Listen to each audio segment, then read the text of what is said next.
perpustakaan. Istilah perpustakaan yang kita kenal selama ini berasal dari kata dasar pustaka.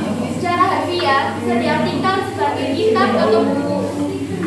Di dalam bahasa Inggris, perpustakaan dikenal dengan istilah library yang berasal dari bahasa Latin library. Dalam perkembangannya, istilah tersebut berkembang menjadi librarius yang maknanya juga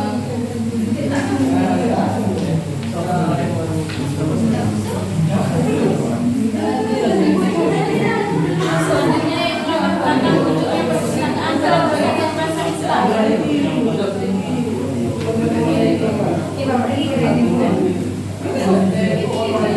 Pada masa kejayaan Islam ada beberapa hal melatar belakangi perbuatan dan pengelolaan perpustakaan. Antara lain satu, setelah mengkodifikasian Al-Quran ke dalam bentuk mushaf, muncul keinginan umat muslim pada masa itu, khususnya yang hidup jauh dari Rasulullah SAW, untuk mempelajari dan memahami Al-Quran serta ajaran Islam sesuai dengan apa yang dipahami dan dilakukan oleh Rasul sendiri. Yang kedua, pada masa Ibnu Syarih Az-Zuhri, banyak sekali ahli hadis yang rela untuk bepergian jauh hanya untuk mendapatkan sebuah hadis untuk kemudian mereka himpun ke dalam koleksi mereka masing-masing.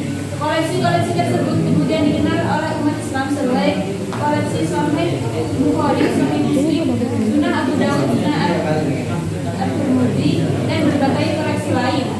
Yang ketiga yaitu munculnya gerakan penerjemahan yang dipelopori oleh Khalifah Al-Mansur pada masa dinasti Abbasiyah yang kemudian menambah jumlah koleksi pustaka pada masa tersebut. Jenis-jenis perpustakaan pada masa keemasan Islam.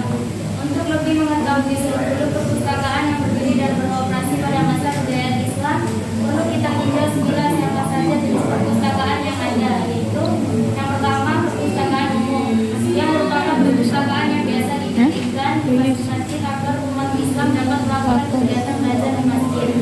Dua, perpustakaan semi umum, yakni perpustakaan yang didirikan oleh para khalifah serta para pemimpin kerajaan yang dimaksudkan untuk menimba ilmu pengetahuan. Beberapa perpustakaan pada masa itu yang termasuk ke dalam perpustakaan semi umum antara lain Al-Mustaqbillah, Al-Alhamdulillah, dan perpustakaan Al-Dunia. Ketiga, perpustakaan pribadi. Perpustakaan jenis ini biasanya didirikan oleh para ulama dan sastrawan khususnya yang mereka sendiri. Jumlahnya sangat banyak karena hampir setiap sastrawan dan ulama pasti memilikinya. Mereka menggunakan perpustakaan tersebut sebagai sumber referensi bagi penelitian dan hasil karya mereka.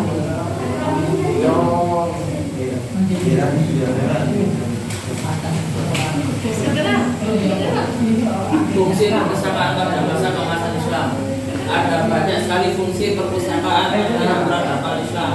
Antara lain sebagai pusat penelitian.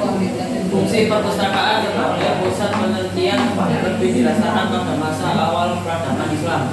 Hal tersebut bisa dilihat dari banyaknya peristiwa-peristiwa penting. Misalnya saat utusan atau orang kepercayaan raja dan khalifah membahas keilmuan tertentu di perpustakaan. Perpustakaan terkenal seperti Baitul Hikmah dan Darul Hikmah. Pusat penerjemah. Perpustakaan pada masa kejayaan Islam menjadi jabatan kejayaan yang berbeda. Salah satu wujud penerjemah tersebut adalah ketika banyak buku atau karya penulisan yang lainnya dialih bahasakan ke dalam bahasa Arab pada masa tersebut. Penerjemah mendapat tempat istimewa dan sangat dihormati oleh masyarakat. Pusat belajar. Setelah masa Pulau Rasyidin, peradaban Islam dengan cepat berkembang.